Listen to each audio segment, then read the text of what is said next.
Yeah.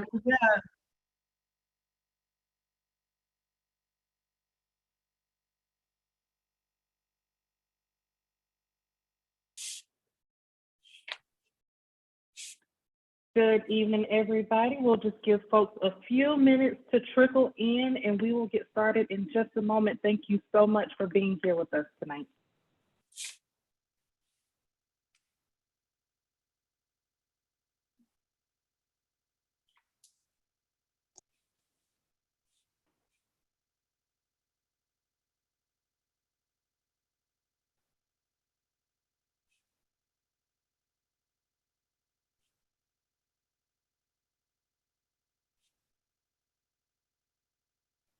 Thank you all again for being here with us tonight. I think um, just another few seconds to make sure everybody is in, and then we'll go ahead and get started for the evening.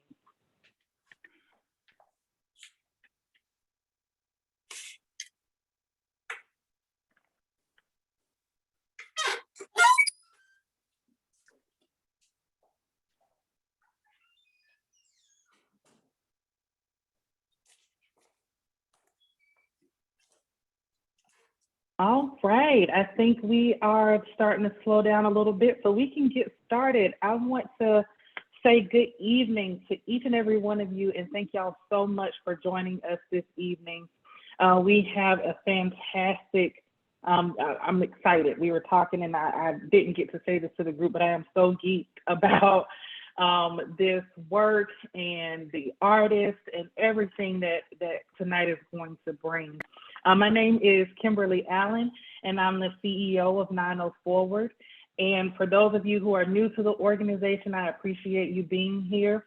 For those of you who are friends of Hope and friends of Yellow House, you are now friends of ours too, and vice versa. So we're excited to be here with you all.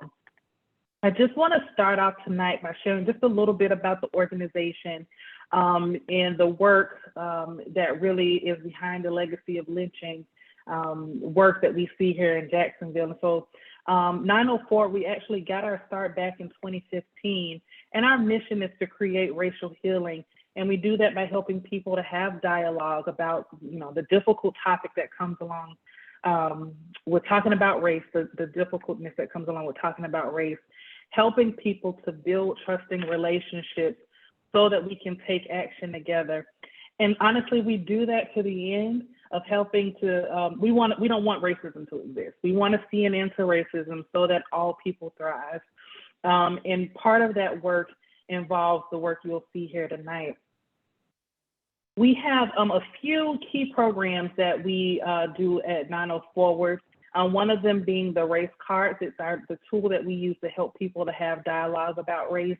It's in particular, it's very useful for folks who are just dipping their toe in the water, understanding racial equity and justice. It starts with a conversation, and we invite you all to partake in those conversations and keep it going throughout the community. The Jacksonville Community Remembrance Project, I'm going to actually save that one because that is the work that we do around memorializing victims of racial terror lynchings. We are equity advocates. We want to do the work necessary to create that change at the systemic level. So that means, asking our legislators to support the work and the policies that will have equitable outcomes for communities of color. But we also want them to oppose those things that might hurt communities.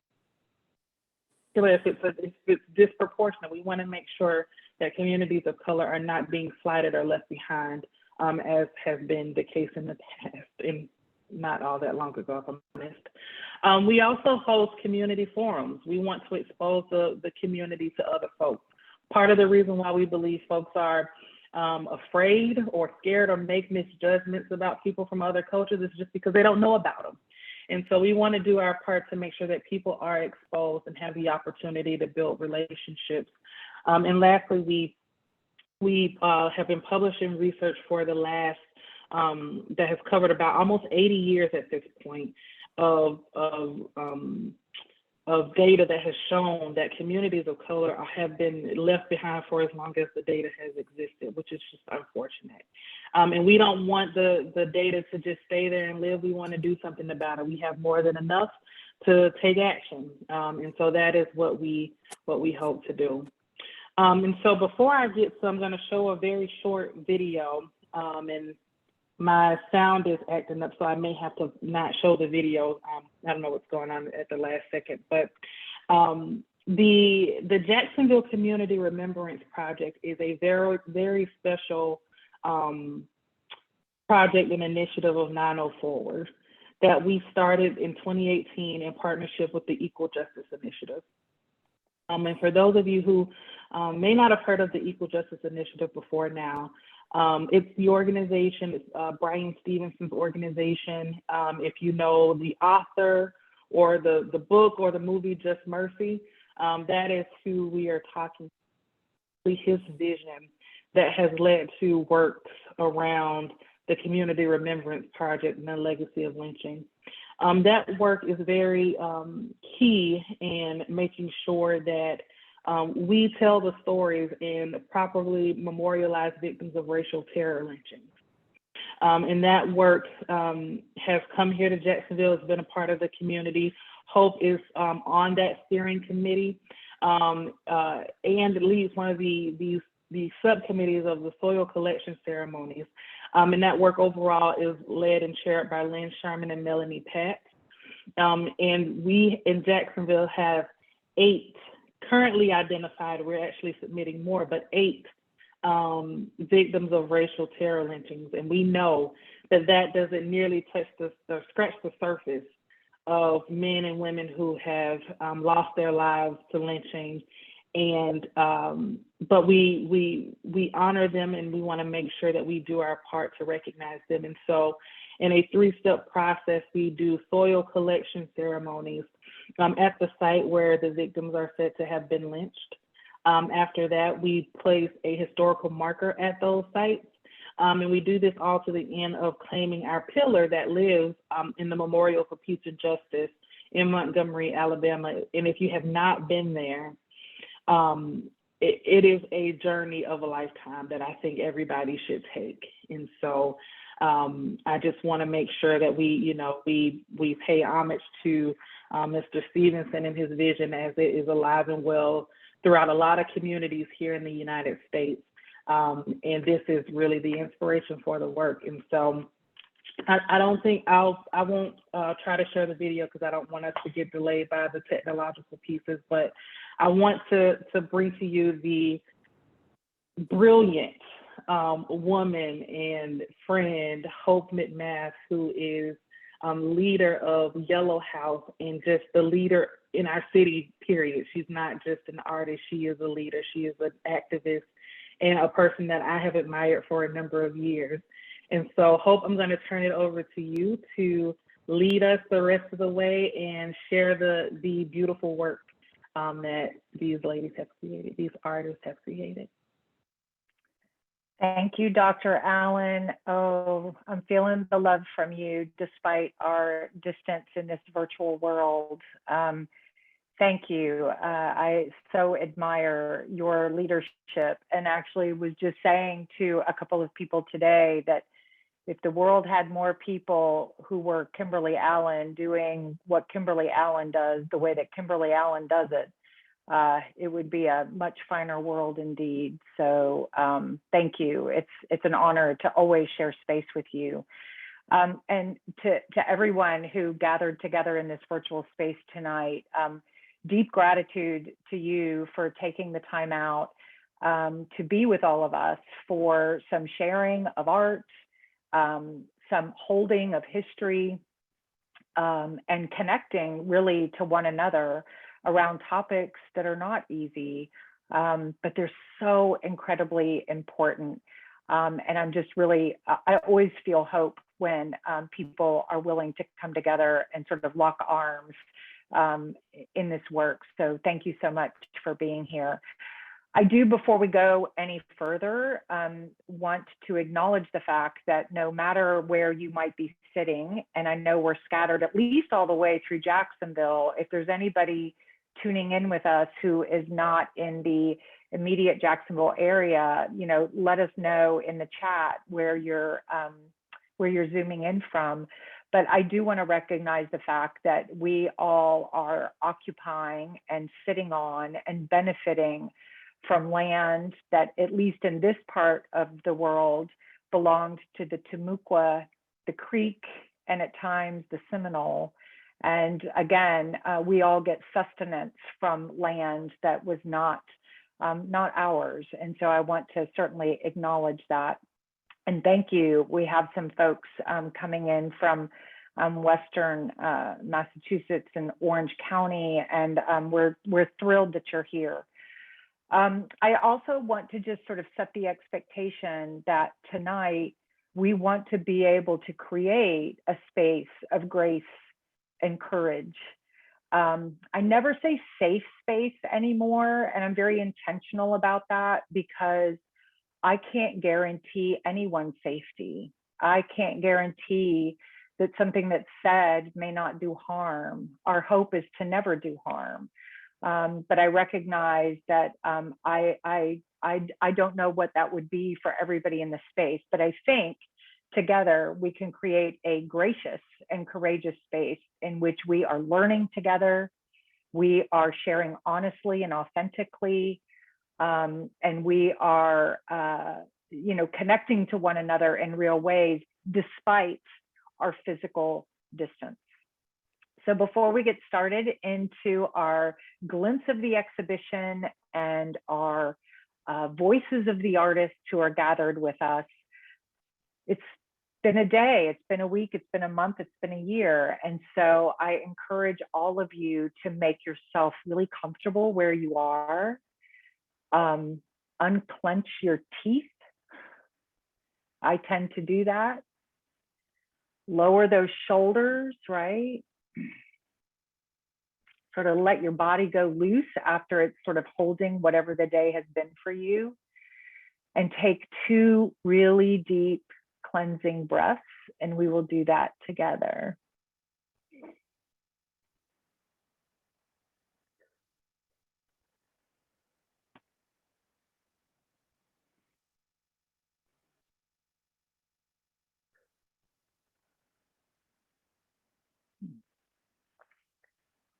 So, as we enter this, I also encourage all of you to be ready to pose questions. That chat box is for you. So as we're going through, though, we will open up the conversation more broadly in probably about 20 minutes. I want you, as something is striking you, something you're curious about, something you want to know more about, go ahead and load that up in the chat box so that we can make sure that we address all of your questions and curiosities. Wow, we've got people from Wisconsin and New York here tonight. Yay, we're so glad you are gathered together with us. Okay, so I am going to share my screen because, we're going to be talking some about art. So I need to be able to share some of that art with you. Dr. Allen, can you toss the hosting to me so that I can share some of these goodies I have brought with me tonight?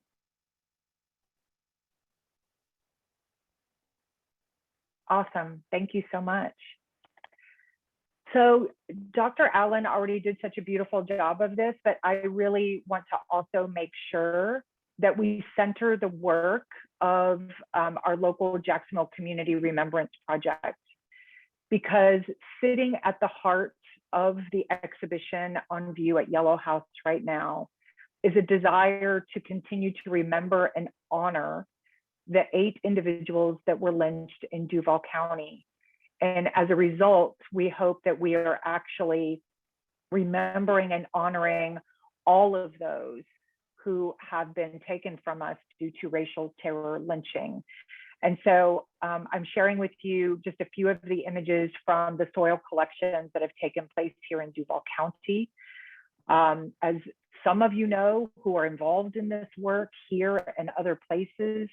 These are sacred moments to be gathering in spaces where lynchings took place and reclaiming that place and honoring those lost and thinking about the ripple effects of that loss. And so we certainly want to sort of conjure into our space tonight with us all of those that are involved in this work. And as Dr. Allen mentioned, this is part of the effort of the Equal Justice Initiative based in Montgomery, Alabama. Brian Stevenson, I know y'all agree with me, is brilliant, compassionate, and exactly the leader we need right now for this work. Many of us in Duval County have made the trek to Montgomery, including at least one of our artists who is with us tonight, and the rest of us are actually going to be going together to Montgomery in May, which we really look forward to sharing that experience. But we are here to talk about how this has manifested itself into a physical experience, an exhibition, a space, a convening that takes place here at Yellow House. And I'm not going to spend a lot of time talking about Yellow House because that's not why we are here, except to say that we do our work in the space where art and social justice intersect. And the work of EJI and the Jacksonville Community Remembrance Project has been the core inspiration for the exhibition that is up right now. And on the screen right now, you are seeing 7 of the jars from our local community soil collections. The one in the center is empty because we have not done Mr. Phillips' soil collection yet. And we actually have one coming up on February 20th of someone who is unfortunately, his name is no longer known to us. So he gets unfortunately claimed in that category of unknown, at least for now. But our goal with the Screams Echo exhibition has been to pull together multiple elements. The first are informational panels that document what we know about the racial terror lynchings in Duval County. These were created for a major exhibition that took place at Museum of Science and History pre-pandemic. They put together a smaller sort of traveling show of these panels. And we have those here at Yellow House, and they live sort of in the heart of our building for people to be able to glean the information that we know right now about each of these men, how they lived, which we know very little about, how they died, which we know too much about, and sharing some of the documentation that we have. And so these are really important in providing the truth for people to take in, and they are not easy to take in, which I think probably goes without even needing to say. And though that show has traveled around, what we've done at Yellow House is recognize the fact and our core belief that artists, be they visual artists, poets, singers, playwrights, dancers, they often have the ability to lift up conversations into places where we feel them differently and we understand them more deeply. I happen to believe that artists are our greatest truth tellers, and I know I am not alone in that.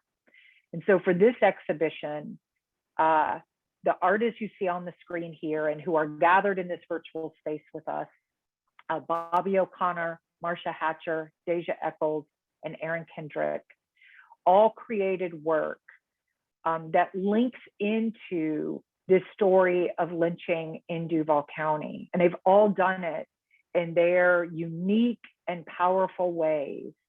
And I know for a fact that in our time together tonight, there is no way I can fully represent the brilliance that is in these spaces. I can't replicate the feeling of being here, but we're hoping we're going to be able to tempt you all, especially those of you that are close by, to come and take in the exhibition because it really is powerful. But I'm just so thrilled that we have all four of these remarkable human beings with us tonight, to give voice to who they are, because that matters, to help us understand the work that they've created for this show and the motivations behind it. And after we hear from all four of them, along with some images to go with that, we will then open it up for conversation and for questions.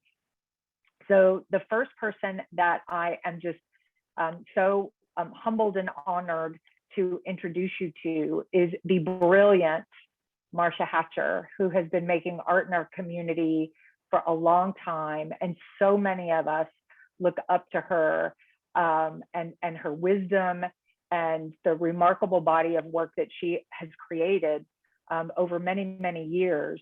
And the work that she created for this show was actually the first work to tie into this content, and it was part of the Mosh exhibition. So Marcia, before I start sharing any images or anything, I just want to sort of bring you into this space. I want you to tell us a little bit about who you are. And then as you're talking, I'm going to show a couple of images from the exhibition. So welcome, Marcia. Thank you. Well, I mean, there's not much to me. I'm Marcia Hatcher, and I'm originally from Georgia, but I've lived in Jacksonville now for probably a little over 30 years, and I'm a mother of two, a grandmother of 7, a wife, and foremost, I am an artist, and I work for I work in the school system as a substitute teacher at the moment. Not sure what else I need to say, but art is my passion. Art is what I do. I've been doing art now at least for over 40, as a professional, over 40 years, but art is something I have always done all my life, even as a child. Lately, my work has taken a turn toward social justice art, is what I call it now, art with a message. And so the pieces that you see in the show is just an example of that. Art just so that art with a message, and one that is very important message. Oh, that's nice. Don't you love that, Marcia? Yeah. So you made this, but I know you know that. Yes. I'm not sure if you want me to explain to the audience what we're looking. You? Yeah. Yes. Well, the one on the right, the one is a jar, is what I called safe place. And what it is obviously you can see that in the glass cylinder, you have rocks that are of people of color or Black people, and then you have the rocks on top of them.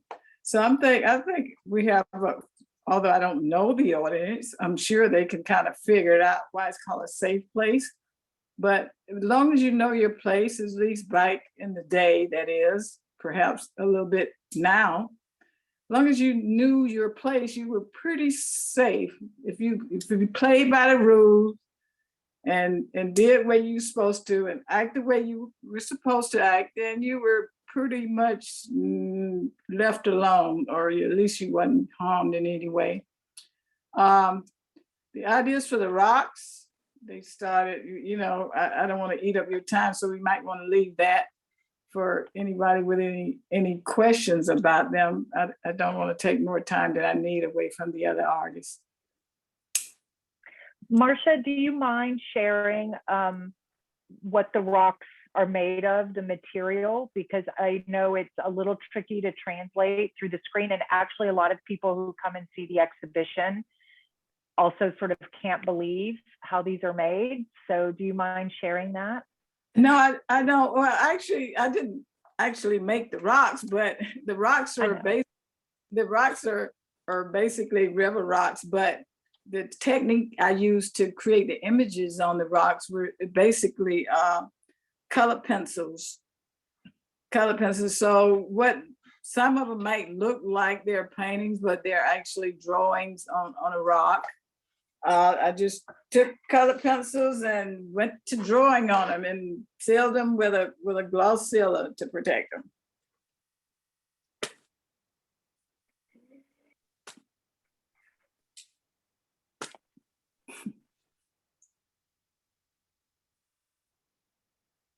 Okay, those are You want the to flags. talk about this?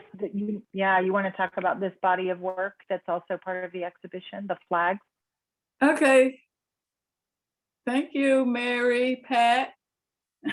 Well, anyway, the flags that's on the screen now represents, I think I did maybe like 9 or 10 flags. From the most of the flags are a representation of the southern states, or the states who had did a whole lot of lynching. Okay, and I kind of incorporated the images of the rocks, which are people that were, the majority of the faces on the rocks are people that were lynched. So I incorporated the flag and the rocks, and I created this collection of work that represented each state, and the numbers that you see there on each flag as the number of people that were lynched in that state. Because of the excellent work of EJI, some of the numbers probably are no longer correct, because every time they find someone, you know, of course, the numbers change, and we're never sure of the exact number anyway, because not every lynching, I believe, were documented. Some people were lynched that we would never ever know about. It's true. It's so true. You know, people have been really struck by these flags and the large numbers, and you're absolutely right. We know that those numbers don't necessarily tell the full story, right? I also think it's interesting, Marcia, you and I were talking about this, that the flag on the upper right of this particular image, the flag of Mississippi, they now have a new flag thanks to the work of activists on the ground in Mississippi who said they no longer wanted that Confederate flag over their public spaces and their governmental buildings. And so it's interesting to have this as a reminder of that progression. So it's such powerful work, Marcia. And I know people are going to have questions for you about the work itself. But before I begin to transition into our next artist, I'm really struck by the fact that you talk often about what it felt like to be asked to be commissioned by Museum of Science and History and 904 Forward a couple years ago to create a body of work around racial terror lynching. Can you share kind of how you worked through that, and maybe more simply, like why you said yes? Well, at first, when they first asked me, I did not want to say yes because it was something I really had to think about, because I knew what, the only thing that came to my mind is how exactly was I gonna create art based on lynching. And you know, that bothered me a lot, because all I could think about was just images of people hanging from trees or burned bodies, or just death and morbid. That was the only thing I could think of. And I thought to myself, you know what, there's no way I can paint or create art with such ugliness, you know? And then the whole purpose of creating the art is for people to look at it And the last thing I would think I would want to look at is a bunch of people hanging from trees, you know? And I created art that will draw you in and not repel you. Okay, so I thought, wow, if I can combine the rocks, which were starting to take off. I started rocks way before the lynching exhibit came. I was doing the rocks because, you know, I was just, every time the cops would shoot or kill a Black person, I put their face on a rock. So by the time Marsh called me, I had already abundance of rocks. So I had to figure out a way to combine lynching and my rocks together. And that's how I came up with the idea. So if I created the flag, if I used the flag to represent each state, and I used the flag to kind of lay over the rocks to as if it was like a memorial, like you know how they lay a flag over a casket, so to speak. But I had to come up with something that would not repel people. And when I finally landed on this combination of the rocks and the flag, I thought, well, that would be perfect. And then I can include the number of people lynched on the flag, which again will help start the conversation, because that number on the flag, a lot of people had no clue of what the numbers were about. So I thought, yes, that would be awesome, because the only way you were going to find out what the number was about was to ask somebody. Okay. And then that create the conversation. So the flags, nobody ever walks up to the flag and said, oh, I don't know if I can look at this. But if that had been someone hanging from a tree, they probably would have said that. So I think I did a pretty good job, I hope, in getting people to start the conversation. Yeah, I can tell you that is the case. It's people are they're struck by the imagery, the broader imagery, and you know it reveals itself the closer you get to it, right? Like what's really happening with the work. And so I think that's very much the educator in you, right? Is wanting to make sure that the message is not lost, because that is exactly what you're trying to create, is a conversation. And I won't spend a lot of time right now because I could, and I'm not going to, but the power of those rocks, those faces, they are sacred objects. The way people are responding to those is truly remarkable. And you know, maybe if there's people with us tonight who have experienced those rocks, they'll be able to share that with us. Well, see how it also, go ahead. The rocks give you something tangible, like to feel, to touch, because most people, like I said, the majority of rocks is way over 100 rocks are the actual images of the people that I could find their image. If there was a picture of them, that's their image on the rock. So it gives you something tangible to touch and feel. Okay, I'm done. Thank you, Marcia, so much. And I'm going to now bring Bobby O'Connor into the conversation, because I said that, in fact, I'm going to stop this for a second. I said that the soil collection sat at the center of this exhibition, but so does the written work created by Bobby O'Connor. She wrote a piece entitled Screams Echo, which we have taken the title of the show from. And I will let her tell you more about it. It was written for performance.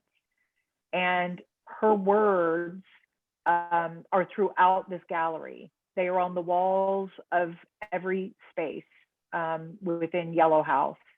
And her words served very much as the creative inspiration for much of what we ended up doing. And so what we've done is this really powerful merging of a literary artist and visual artist.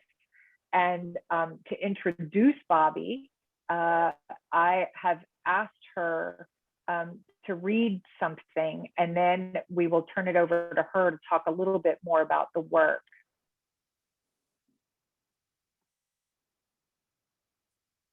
Thank you, Hope. It's my honor to be here. So I wanted to start, this is an excerpt, but I wanted to start a little bit sooner than that and say that this play that I've written, which includes a narrator and an actress and a cellist, and who's written a piece specifically for Screams Echo. And there are three sisters, Rita, Frances, and Simone, who are at their grandmother's funeral.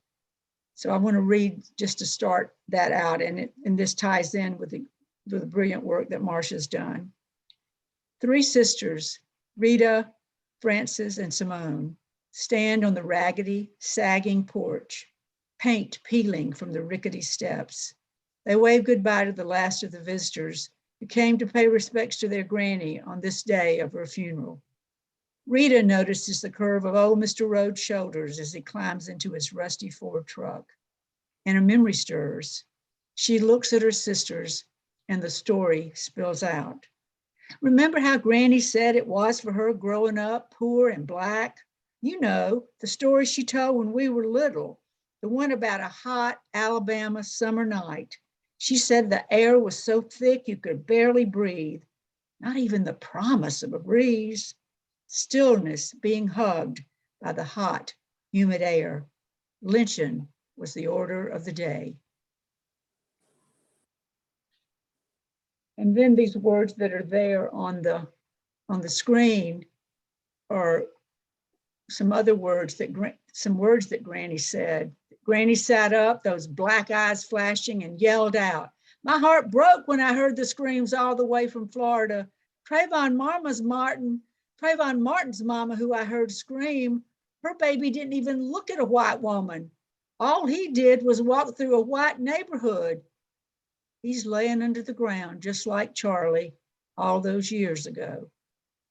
Times are changing, and then again, they're not. So I'm really honored to have my words be joined with these three good women.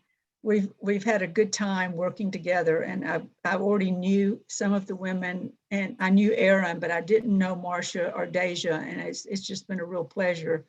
And of course, the good work we've done with Hope. But this work came up and out of me. It was amazing. About 6 years ago, I joined a writing class, and I sat down to do an assignment. I don't even now remember what the assignment was about, but I sat down at my computer and I started typing, and these are the words that came out. It was amazing. After I wrote what I had written, after I read what I'd written, I thought, I didn't write this. This is amazing. I did not write this. This is totally amazing. But I did write it. And it's a part of the history of who I am. I grew up in South Alabama. I was born in 1945, so I grew up in the 50s and the 60s when George Wallace was our governor and Bull Connor was doing what he was doing in Birmingham, and Rosa Parks was, not standing up when she was asked to, and the bus boycott started. I was 10 years old when that happened. And I grew up in a racist family, as you could imagine, during those times.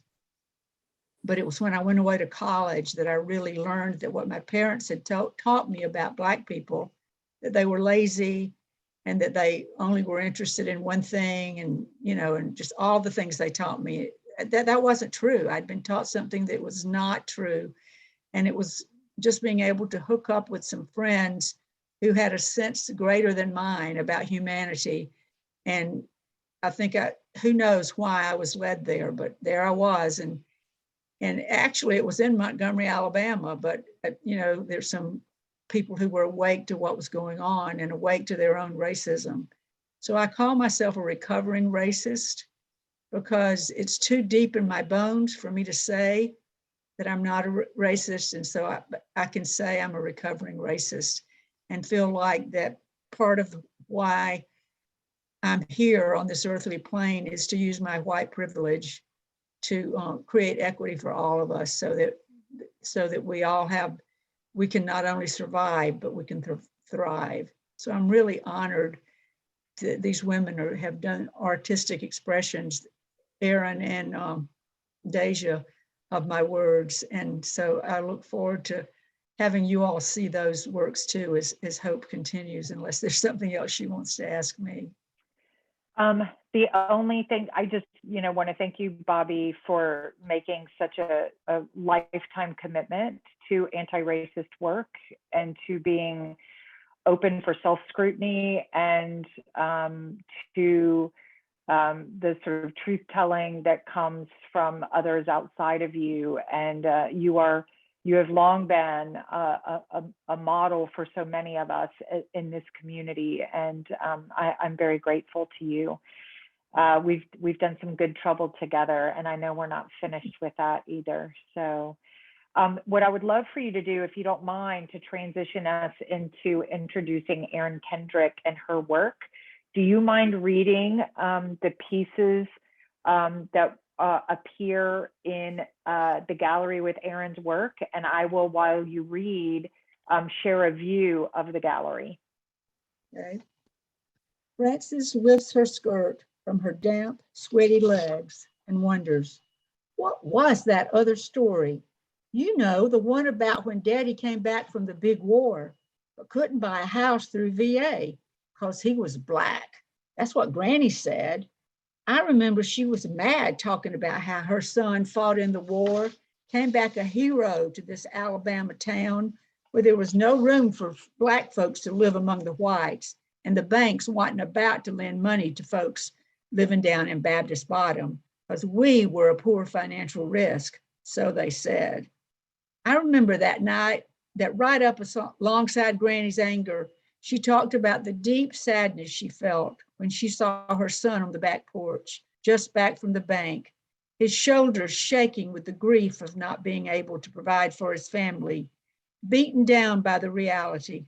No house for us to get a second mortgage when it came time for me to go to college. We scrimped and saved for years. You remember, Granny gave me her egg money. Mama took to ironing Mr. Garner's shirts. Daddy worked a double shift. We all did without. Back then, I thought it was just Granny talking, going on about how she did about how whites treat Black folks. But the other day in class, the professor said something that gave me pause, called it accumulation of wealth, about how Blacks don't have as many opportunities because of structural racism. She used VA loans as one of her examples. I sat looking at that white professor and knew it was like Granny said. Granny didn't know big words like accumulation of wealth and structural racism, but she knew. She knew.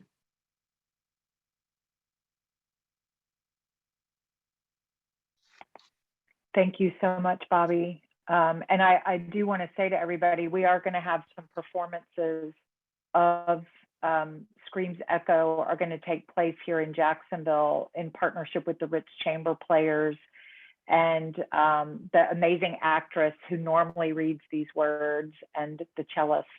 And those will take place in March. But Erin, I'm so happy to introduce you into this space. You have also been an inspiration for such a long time, and would love for you, before we share a few more images, to just sort of tell people who you are and sort of what's motivating your work these days. Hello, everyone. My name is Erin Kendrick. Of course, I'm a visual artist. I'm also an art educator locally here in Jacksonville. And just regarding my work, like since I started working professionally, even back to, undergrad and graduate school, my work has always been about Black women. And now has sort of like shifted down into Black girlhood. But it's always really just been about telling the stories of like Black women and girls, telling human stories, you know.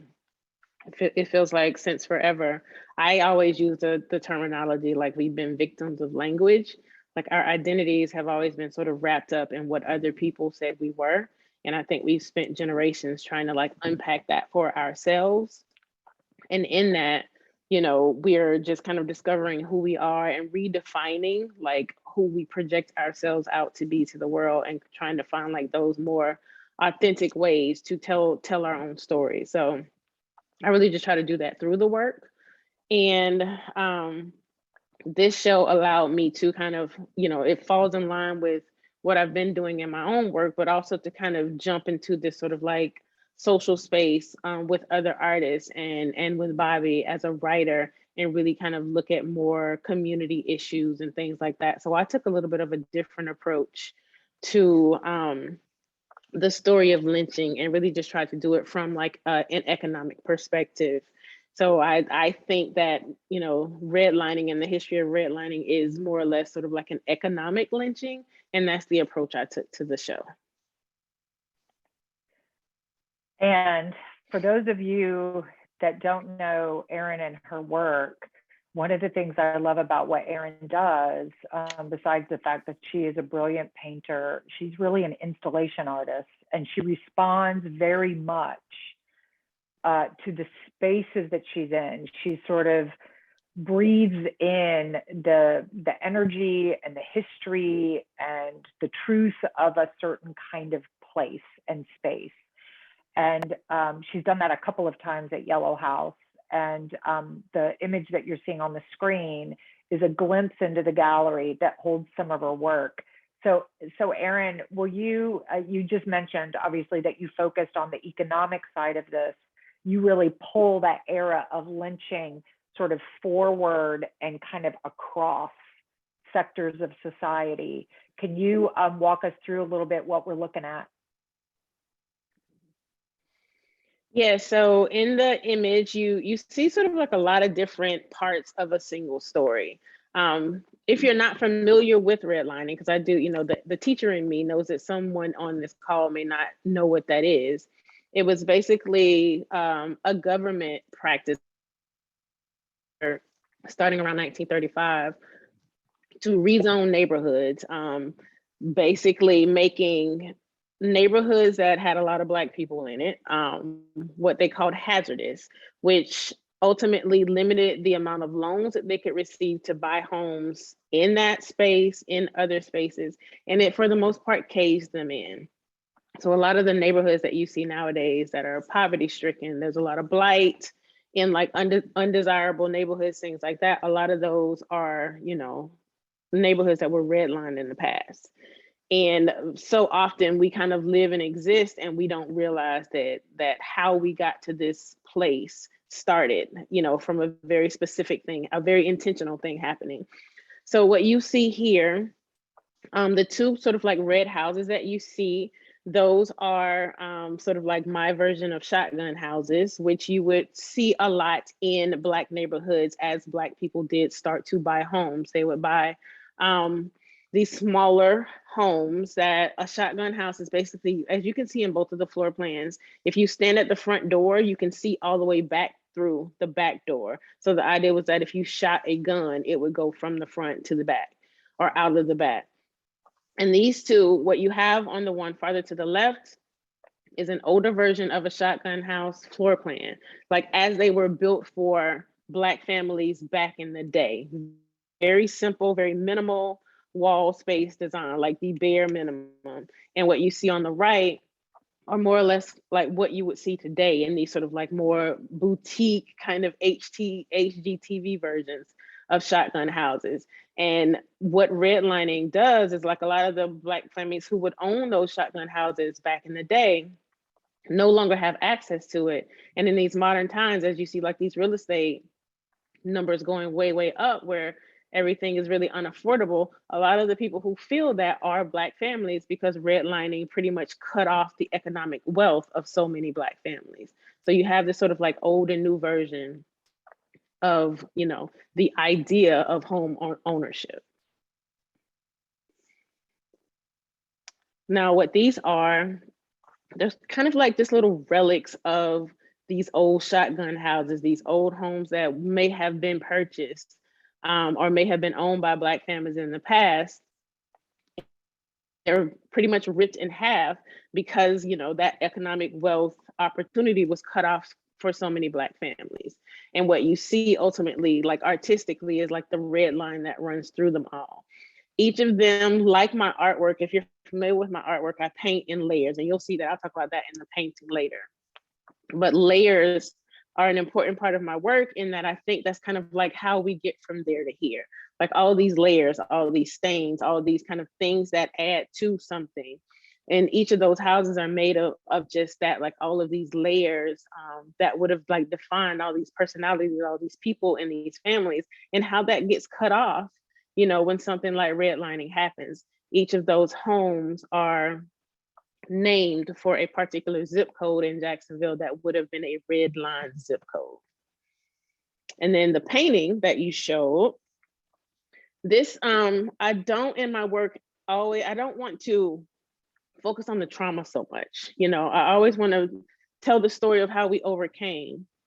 And in Bobby's words, she talked about how the family didn't really have, because of them not being able to take out the second mortgage, they didn't have the money to send her to school. So the family did what they could, including like selling grandma's eggs.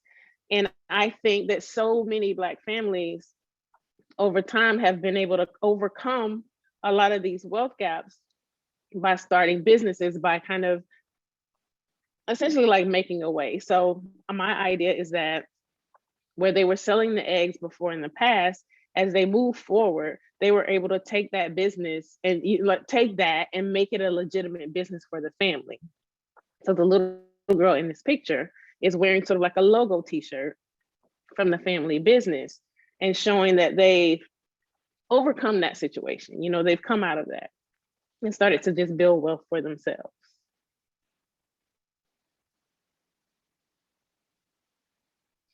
It's so powerful. And I want to make sure, though I know we already showed this, I mean, there is a red line, y'all, down the middle of the gallery. It's, and we're not revealing everything to you. There's a lot more happening in this space, including activating outside the windows. Erin, I don't know if you want to mention that while I've got this up, and then we'll transition into Deja. Just to speak quickly, like you spoke about, you know, me working as an installation artist, I do see myself, although I paint a lot, as primarily an installation artist. Like most of the time, the work doesn't come before the space. And this space, you know, just Yellow House in itself does so much for my work because it's so familiar to me. It's like a very familiar place in terms of like where I grew up. It looks like where I grew up. It feels like where I grew up.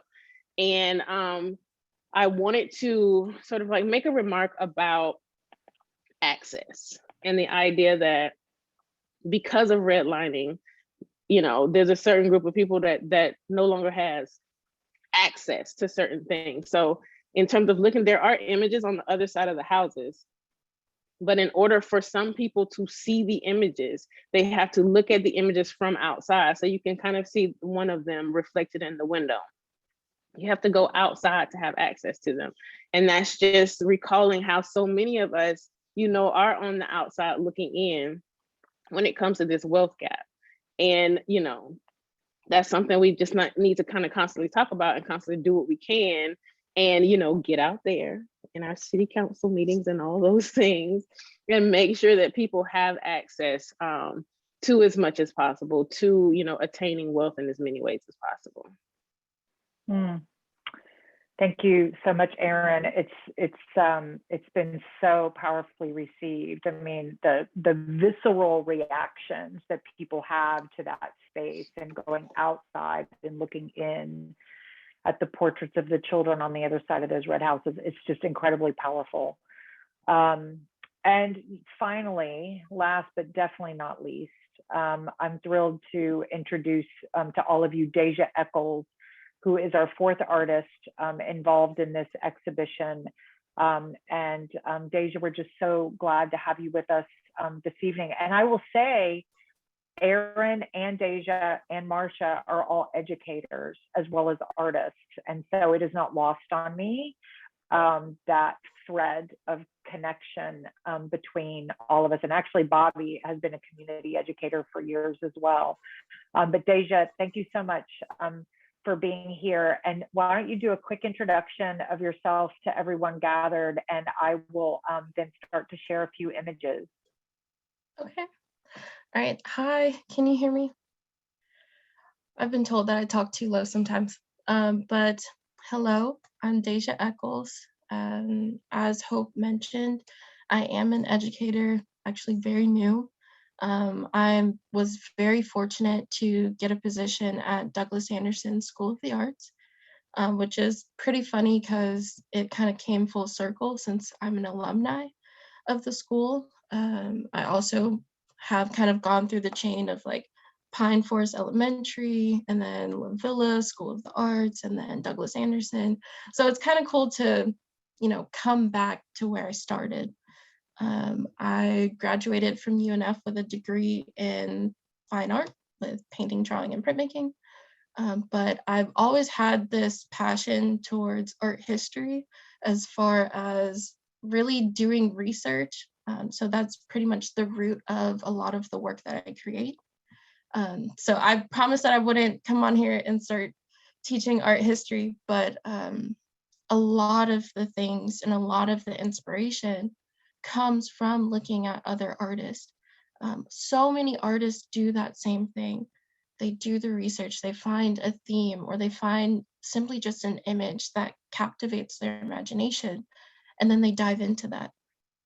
And so that's what I typically do for all of my projects. So for the pieces that Hope put on the screen here, a lot of this was inspired by looking at artists like Peter Paul Rubens. So he did a painting called Prometheus Bound, thank you, Hope, which is here on the right. And when I saw this, it like caught my attention.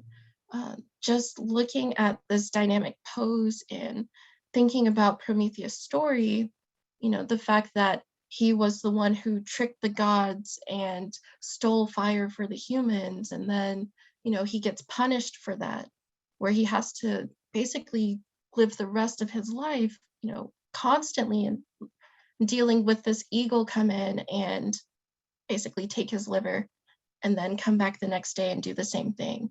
So he comes back and tortures him each day. And so that kind of repetitiveness and that perpetual torture really caught my attention. And I feel like that ties in with, Black culture and living in this world where we're constantly being brutalized. You see it everywhere. You see it in the media, whether you're talking to someone, and they tell you about an experience that they had. So since we're constantly seeing it, it almost feels like it's perpetual. And so there's something about that that just really stuck with me. So the beginning of my work actually was those monoprints that were on the screen over here on the left. And I was really just playing around with this relationship between the figure and this bird. That bird is such a huge symbol for so many things, but I really wanted to embody that image of oppression, that burden. So that bird constantly is going to show up in a lot of my other pieces. So this one right here, really, I feel like, I don't know how to say it, but I feel like it really embodies what that symbol of oppression is. So not only do I focus on the art history things, but I also like to focus on my family. I feel like that's like the deepest connection that I can get to my work, as far as trying to convey, that feeling of really fear, and how I don't know what's going to happen, to my family the next day that, they walk out the door. So a lot of my work really centralized around my brother, who is the model for a lot of the pieces. So this is just one, but I've done, series of him because he's 19, he's a Black male, and just watching all of these different things happen in media and even in history. It's terrifying to think of, his safety and is he okay? Right now he's in college, he's in his dorm. I don't know what could happen to him. So that kind of anxiety that comes from thinking about his safety has really just been made apparent in a lot of my work. So the piece that you see on the left really ties in with my parents and their point of view and their perspective. So, we always talk about saying their names, but, their parents are behind that as well. So just trying to envision how my parents would feel, if something happened. But a lot of my work, I don't want it to just be from, oh, this is only a Black perspective, so only Black people would relate. When really I want people to connect on a human level as far as, this could be your coworker, this could be your friend, this could be a cousin of yours, this could be, a classmate, because it's not just a Black issue, but it should be everyone's issue. Like, a lot of the brutality that's going on shouldn't be tolerated. And it shouldn't just be Black voices that are, making it known. It should be everyone elevating these voices. The piece that we're looking at here really ties in with what I was just mentioning, how, it is in your hands. So because we have all of these different layers of oppression, behind that, there is hope. There is another path. There is, something that we can reach forward. So this was really actually my first time kind of doing installation work and trying to dive in and understand, like, how can I combine printmaking with installation. So I was kind of glad that we could do that last minute hope and kind of figure that out. It was really exciting to really make it all about the way people interact with the prints. Because I think a lot of times when we look at printmaking, which, if you can't tell, that's my passion. Shout out to Barry Wilson. He is a teacher at Douglas Anderson and Hope's husband. I love him so much, and he's really inspired me to really love and enjoy printmaking, but also education. So shout out to him.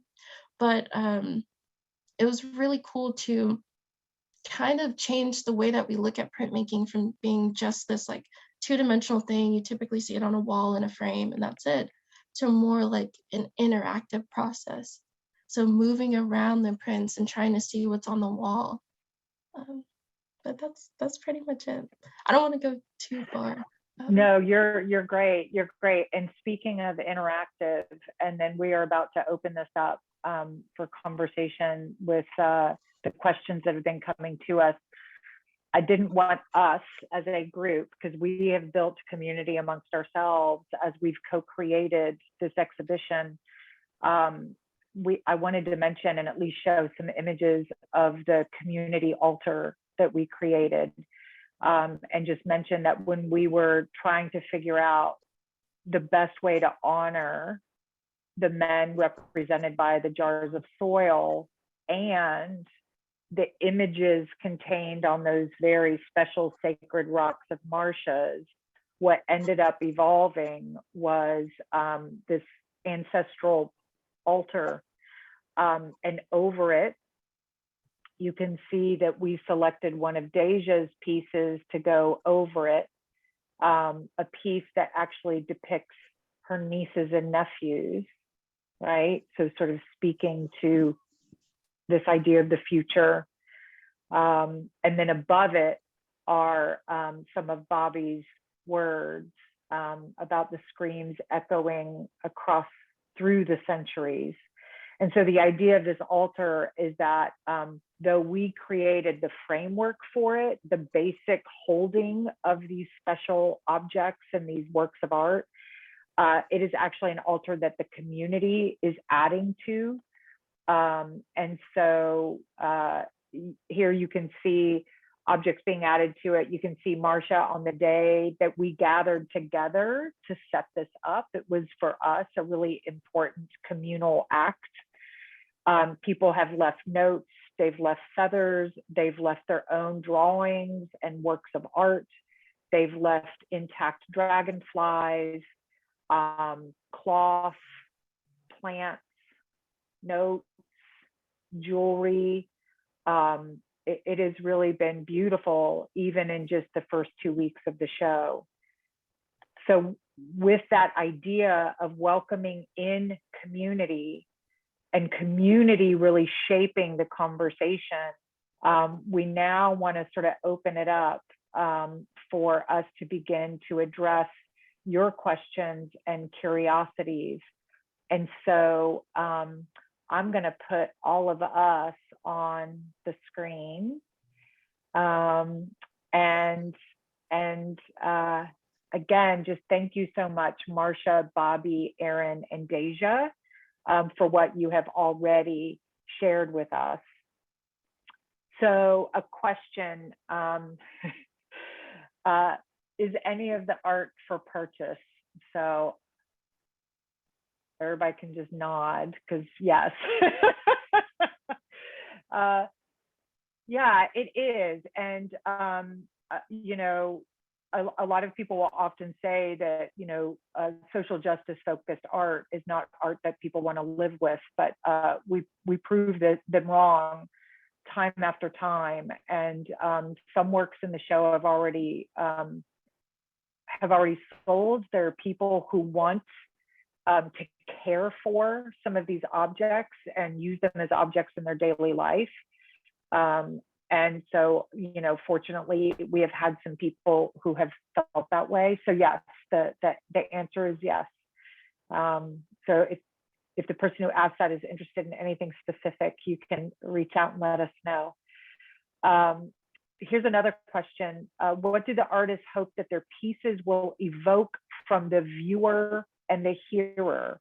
So the people looking at your art and listening to your words, what are you hoping they take from that? What are you hoping sticks? Aaron, you want to start us? For me personally, I think at the root of all of my work is this notion of empathy, but not in a way that is like, you know, can you please empathize? You know, it's not that. It's not this sort of like asking thing. It's really about conviction.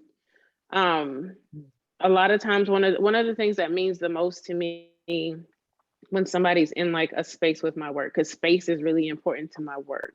You know, not just like, not to detach yourself from the image on the wall, but to understand that you in the space with the work are also a part of the work, you know, and for it to either like move something in you, recall something for you, make you want to do something, make you want to say something, make you rethink something, you know, that you may have thought in the past. And so I always say like the intention of the work is like connection, you know, even if it's via confrontations, because I don't mind that. Like, I don't know if you have a picture of like the little girl in the painting that's facing the window, but that's very much like my personality, that like, you know, kind of what now, you know, now we've talked about this. You said what you have to say, and I've said what I have to say. So now what are we gonna do? And that's just kind of like what I bring to the work in most times. But just for us to be more aware of what's happening around us, like we aren't these just like singular beings, like everything is like action and reaction.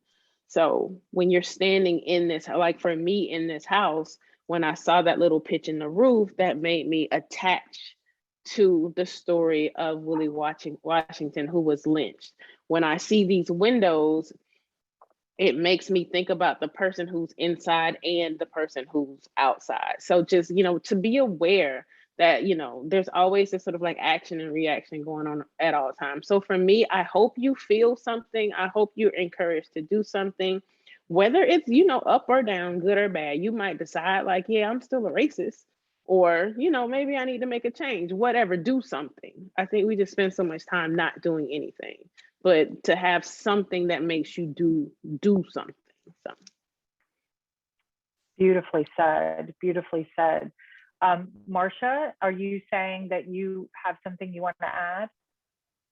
Yes, what I'd like people to take away from at least my part of the show is to remember when you look at all those faces, those were real people and they mattered.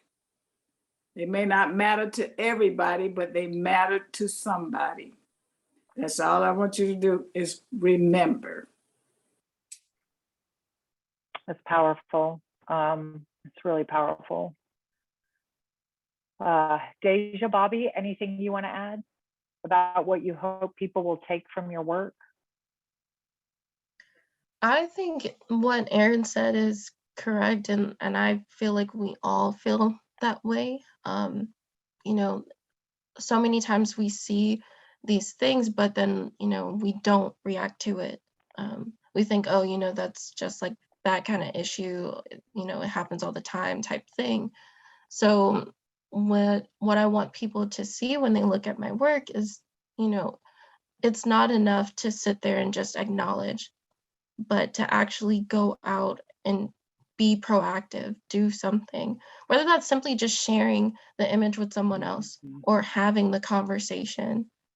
I feel like having discussions is so important because that at least shows that you have an interest, that you want to take that first step.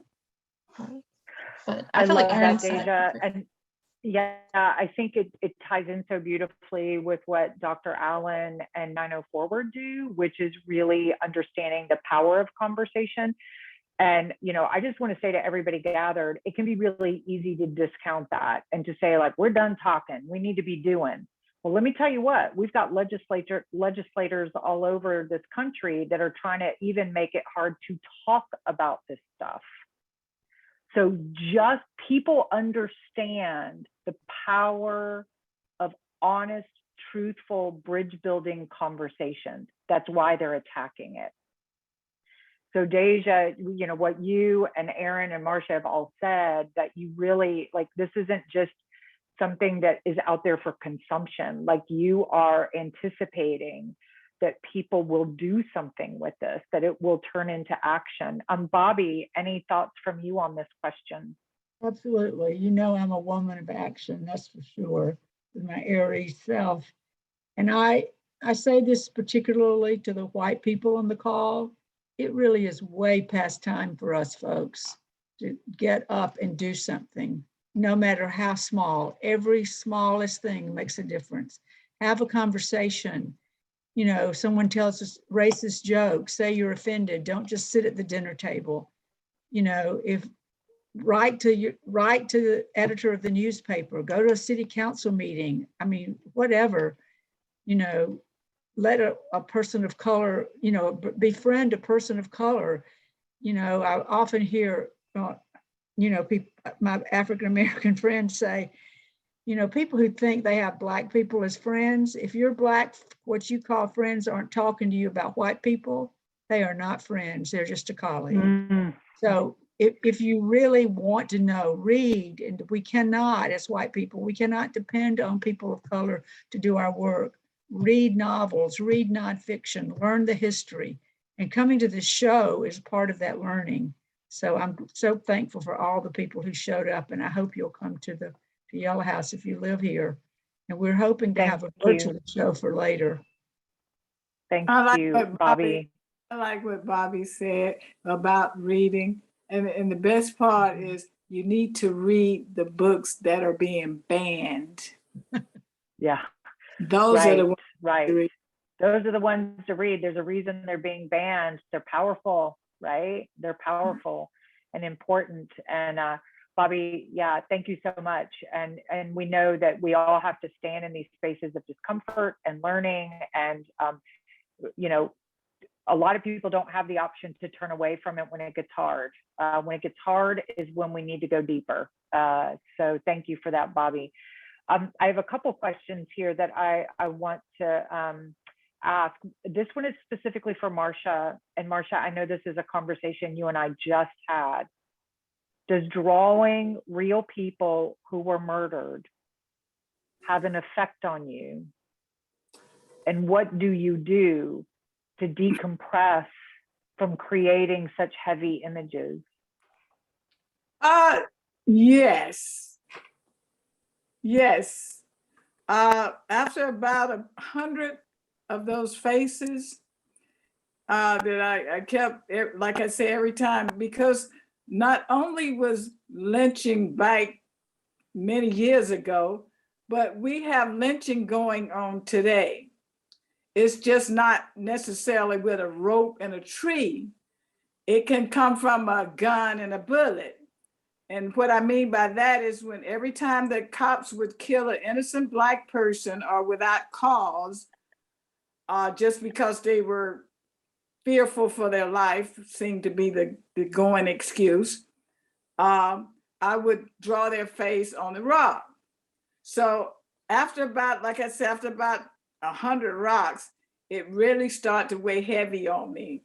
So it got to the point where I didn't want to do any more rocks because I would have to distance myself from always having, every time I had my pencil in my hand, the rock in my hand, it dawned on me that, you keep doing people that are deceased. And with, like most people with any kind of feeling at all, that starts to mess with you. And I like to think that I'm a happy-go-lucky kind of person. I like to be happy all the time, but of course that's overkill, but I do. So the way I cope with that is I just change the channel, and I just kind of stopped doing them because it was really starting to change who I was as a person, and I didn't like the change. It made me angry, and I didn't like being angry all the time. It's a lot of work being angry. I don't see how some people could do it 24/7. But for me, that's not a feeling I want to go walk around with. So I just kind of just stopped doing it. I sort of like just for peace of mind. Yeah, I hear you, and you brought up something so important, which is a theme in this exhibition, and it is a fact of life. That lynching is still taking place. It's just evolved. It's evolved into state-sanctioned violence. I know you shared with me that when you did the rocks of Breonna Taylor and George Floyd, that you felt like you had to stop. Yeah, that just yeah. Thank you, Marcia. One final question, and then I'm going to be tossing it to Dr. Allen to close us out. But this one was really interesting.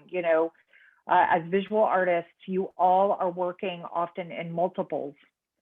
So can you briefly explain, each of you, why multiples, right? I mean, Erin, you have the multiple houses. Marcia's got, 100 rocks.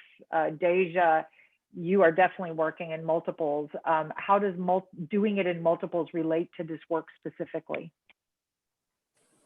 I would say for me, like I could give you a very artsy academic answer about why I use multiples and layers in my work, but just realistically, day to day, it's Groundhog Day for us.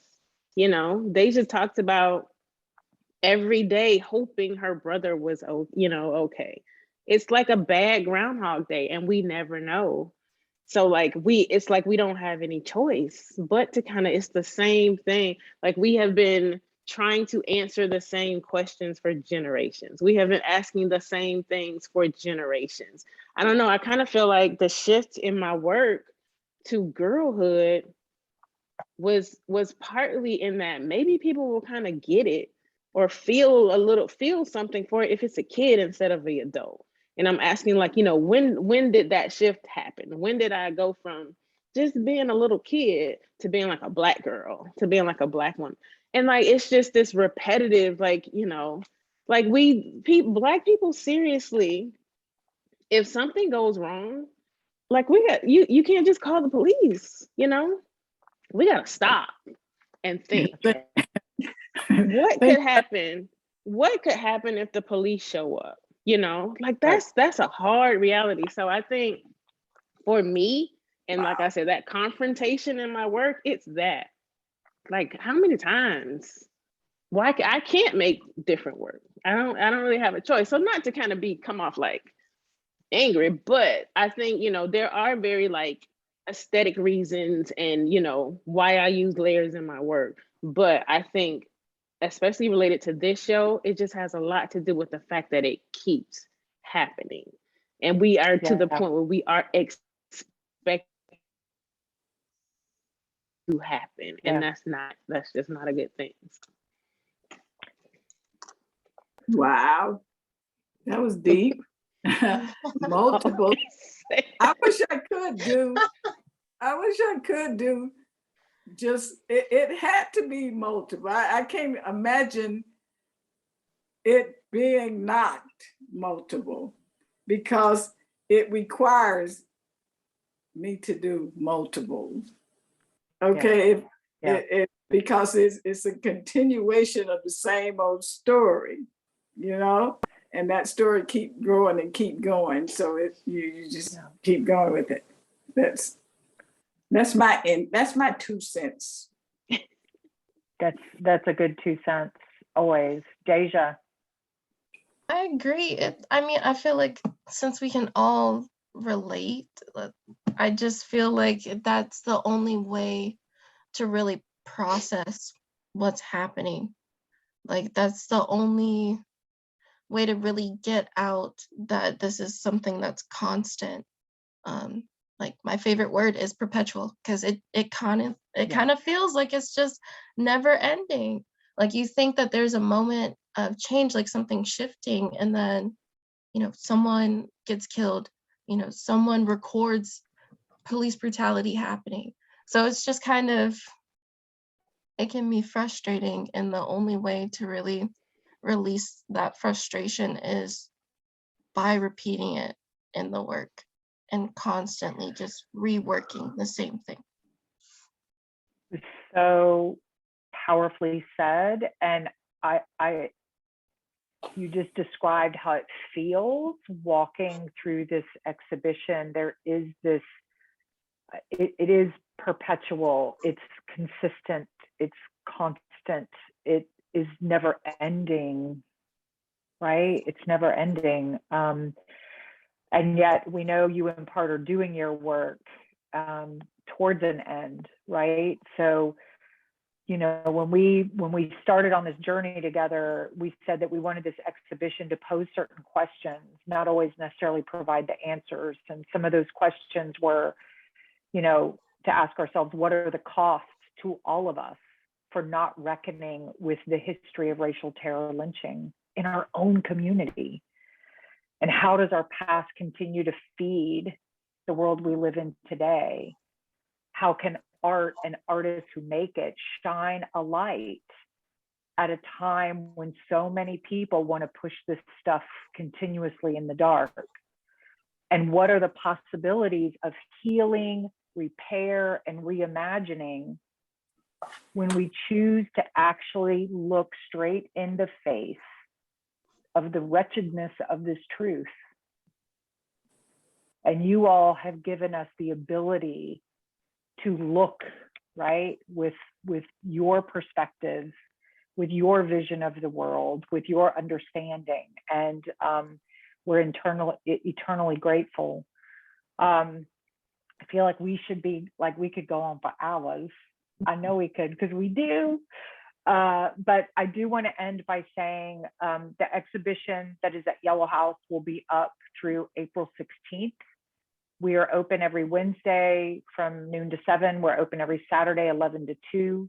We are going to have some additional upcoming programs in person. We've got Screams Echo coming. We're going to have a night of poetry. We're going to have a couple more opportunities to be with the artists in the space itself. We're going to have a youth night. So there's a lot happening. And 90 Forward is doing important programming that we all need to engage in as well. And so with that, I want to give, first of all, deep gratitude to these remarkable 4 creative people and to all of you who gathered with us tonight. I am so deeply moved. And I'm going to turn it over to Dr. Allen to give us the final good word. Thank you so much, Hope and Marsha, Bobby, Deja, Aaron. I had to turn my camera off because I was really emotional, even hearing the whys behind the pieces, and the pieces themselves like stand alone without any explanation, but the explanation was really just profound and powerful. And just Hope, if you could put the hours for Yellow House in the chat so folks know where, the address, the hour, so that folks know where to go. Because we need everybody in this community, everybody on this call. You go to Yellow House, support it, and see the exhibition. Bring a friend, bring a family member, come multiple times. It's going to be there through April 16th. Make sure you make it your priority to get there to Yellow House and support the most impactful work just beautiful work. So thank you, ladies, so much for all you do. Bobby, you even talking about next steps and what folks can do and how folks can get involved and the need to educate oneself. We invite you to attend the soil collection ceremony that is coming up on February the 20th to honor and recognize and commemorate an unknown man who was brutally lynched based on a lie. So, make sure it's a virtual ceremony. You can visit our website, and Regina will pop the link in the chat where you can register for that. Please make sure that you invite a friend and you come to that. We invite you to be a volunteer. This work moves because of people who give their time and their talent to our organization, to folks like Hope. Hope is a volunteer beyond volunteers. There has to be like a super volunteer word for folks like Hope who unselfishly give their time. And it's those folks who help us keep moving and bring that work forward. We're always engaging in conversation. We're having a Lunch and Learn race card conversation next week on the 17th. Join us then. This year, 2022, is Jacksonville's 200th birthday. We need to be talking about that. Sign up to become a host, learn a little bit about Jacksonville's history, and share that so that we can do even better in the next 200 years. We got a lot of work we can do, but we got to learn that history, understand, talk about it so that we can do the work to move forward. We'll be at the Melanin Market on Saturday, February 19th. Stop by and check us out. Bobby, you mentioned books, reading, educating yourself. We're having a book club March 23rd. To talk about the book So You Want to Talk About Race. It is one for the ages. I invite you all to attend. And if you are just venturing into the space of talking about race, I invite you to attend our Intro to Racial Discussion session so that you can get the language, so you can get the things that you need to be able to have this conversation in a productive manner. It's easy to do more harm than good. And we want to make sure that people have what they need to have this conversation or these conversations as successfully as possible. Again, I want to thank Hope and Yellow House for an amazing partnership. I want to thank these artists who have given, just pieces of themselves in their writing and their visual artistry. And to those of you who have joined us tonight and hung out with us for an hour and a half, I want to thank you all so much as well. And thanks, Regina, for running tech behind the scenes also and keeping us on track. Everybody, please be safe. Have a great night. And we hope to see you around our city doing the great work. So good night.